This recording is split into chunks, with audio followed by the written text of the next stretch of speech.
بسم اللہ الرحمن الرحیم۔ السلام علیکہ یا صاحب العصر والزمان۔ فصل سوم، مصائب زہرا سلام اللہ علیہا کے متعلق۔ اے دختر پیغمبر صلی اللہ علیہ وآلہ وسلم، آپ نے کس حال میں صبح کی؟ روایات میں ملتا ہے کہ رسول خدا صلی اللہ علیہ وآلہ وسلم کی رحلت کے بعد حضرت ام سلمہ حضرت فاطمہ الزہرا سلام اللہ علیہا کی خدمت میں حاضر ہوئیں اور پوچھا، اے دختر رسول خدا صلی اللہ علیہ وآلہ وسلم، آپ نے کس حالت میں صبح کی؟ حضرت فاطمہ الزہرا سلام اللہ علیہا نے فرمایا، میں نے بہت کرب و غم میں صبح کی ہے۔ بابا نے وفات پائی، ان کے وصی پر ظلم کیا گیا، رسول اللہ کا حجاب تار تار کر دیا گیا، خدا کی قسم حق امامت کو فرمان خدا اور سنت رسول کے خلاف ظالمانہ طور پر غصب کر لیا گیا اور دوسروں کے سپرد کر دیا گیا۔ ان کے اس عمل کی وجہ یہ ہے کہ ان کے سینے بدر واحد کے کینوں سے بھرے ہوئے تھے۔ اب تک انہوں نے اپنی یہ دشمنی اپنے سینوں میں چھپا رکھی تھی اور اب انہیں اس کے اظہار کا موقع مل گیا ہے۔ جی ہاں، جب انہوں نے اپنا مقصد حاصل کر لیا تو ہم پر ظلم کی بارش کر دی۔ انہوں نے اپنی سنگ دلی سے ایمان کی رسی کو توڑ دیا۔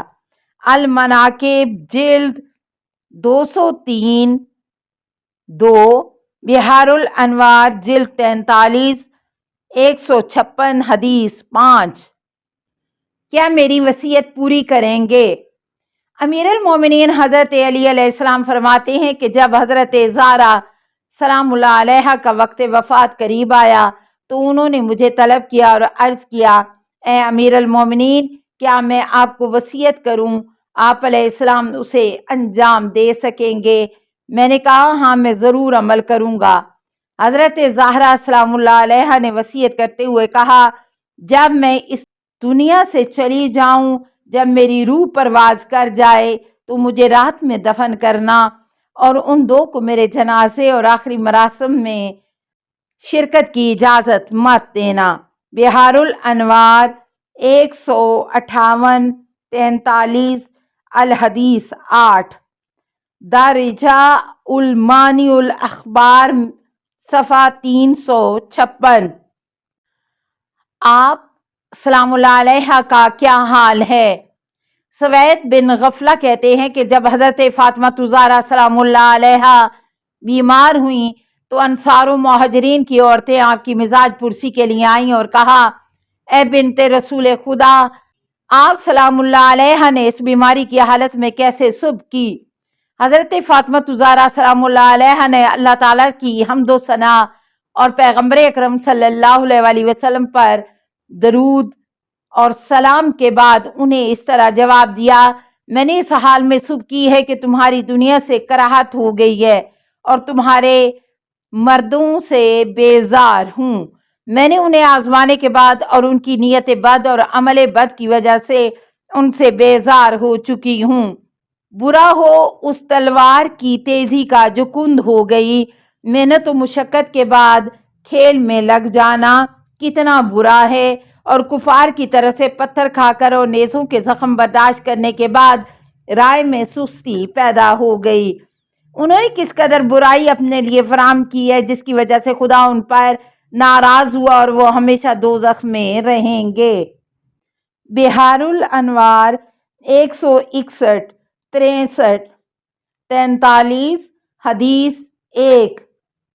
ناگزیر ہم نے ان کے گناہوں کا بار گراں ان کی گردنوں میں ڈال دیا اور یہ بار گناہ ان پر نہایت سخت گراں ہے۔ اب یہ ظالم قوم خواہ ناک یا کان کٹوائے، یہ لوگ اللہ کی رحمت سے دور ہیں۔ وائے ہو ان پر جنہوں نے رسالت کے ستونوں، نبوت کی مضبوط بنیادوں، مرکز وحی سے دین و دنیا کے محور سے منحرف کر دیا۔ نہایت واضح اور بہت بڑا نقصان ہے۔ سورہ حج آیت 11۔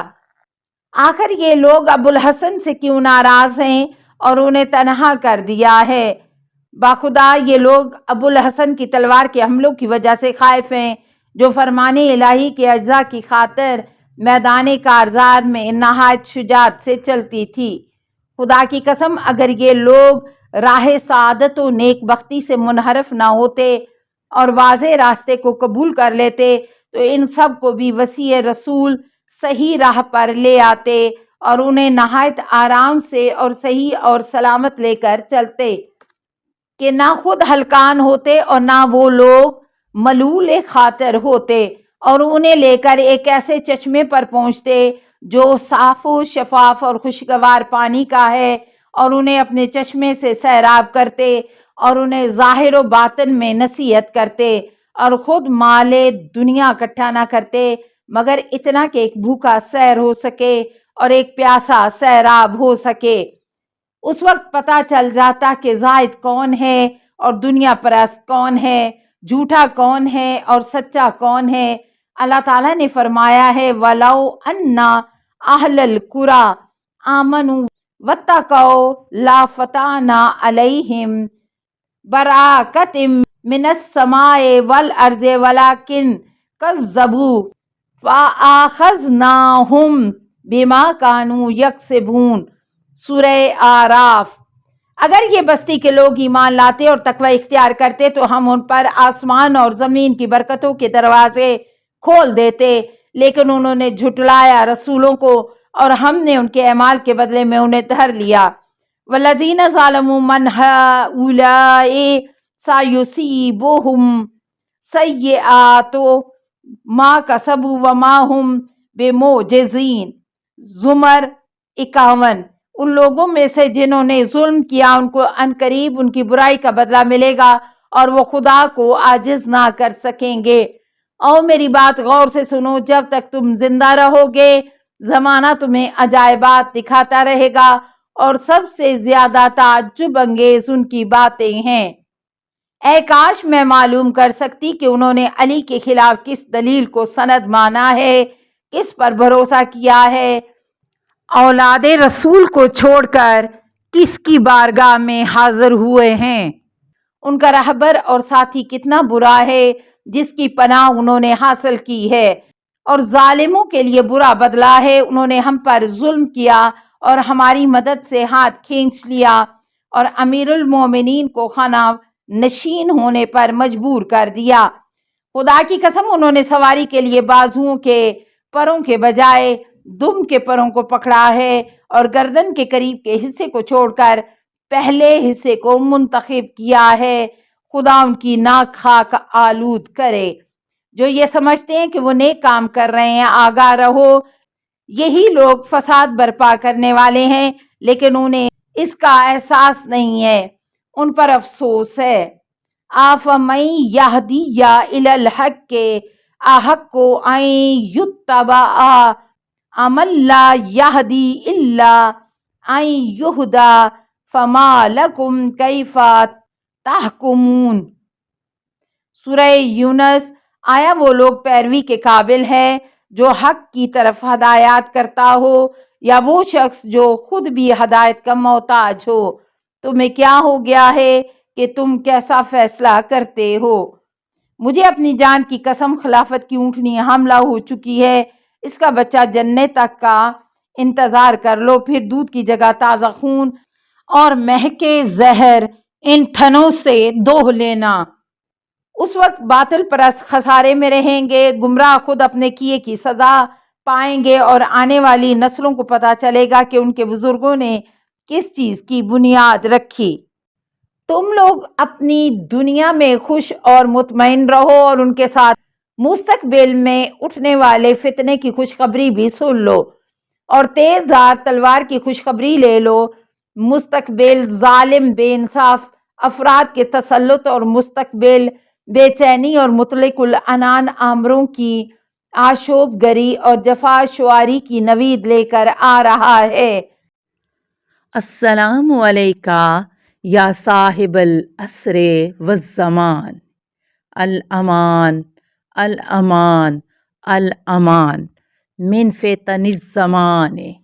السلام علیکہ یا خلیفۃ الرحمن، السلام علیکہ یا امام الانس والجان، السلام علیکہ یا مظہر الایمان، السلام علیکہ یا شریک القرآن، السلام علیکہ یا قاطع البرہان، السلام علیکہ یا امام زماننا ھذا اجل اللہ فرجک وسہل اللہ مخرجک وظہور کا، السلام علیکہ ورحمۃ اللہ۔